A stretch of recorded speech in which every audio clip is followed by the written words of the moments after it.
Pemirsa, di tahun 2023 ini Dinas Kesehatan Banjarmasin akan membangun 2 puskesmas baru yang berada di kawasan Pemurus Dalam Banjarmasin Timur dan kawasan Pelambuan Banjarmasin Barat.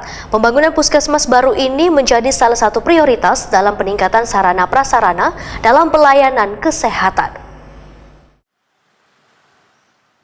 Di tahun 2023 ini, Dinas Kesehatan Banjarmasin akan membangun 2 puskesmas baru yang berada di kawasan Pemurus Dalam Banjarmasin Timur dan kawasan Pelambuan Banjarmasin Barat. Kepala Dinas Kesehatan Banjarmasin Dr. Muhammad Ramadan Wetakuni Prima TV jelang tengah hari Senin 2 Januari 2023 memandangkan pembangunan puskesmas baru ini menjadi salah satu prioritas dalam peningkatan sarana prasarana dalam pelayanan kesehatan. Kehadiran 2 gedung puskesmas baru ini nantinya diharapkan, ujar Muhammad Ramadan, akan menunjang pelayanan kesehatan warga.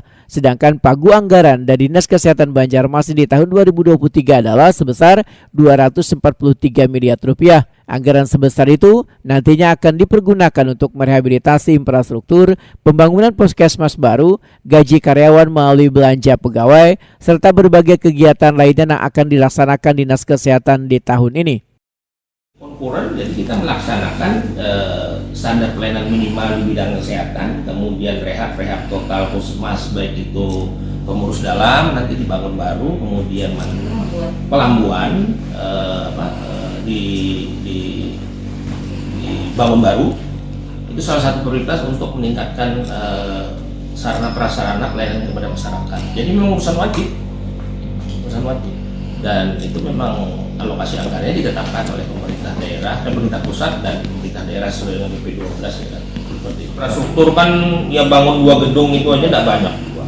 Banyak ya SPM, kegiatan-kegiatan untuk operasional, gaji, belanja pegawai, belanja operasional, belanja peralatan dalam artian sarpras, kemudian perbaikan, kemudian obat, PKP, macam-macam. Muhammad Ramadan berharap warga nantinya bisa memanfaatkan 2 puskesmas baru tersebut dengan baik dan turut pula menjaganya.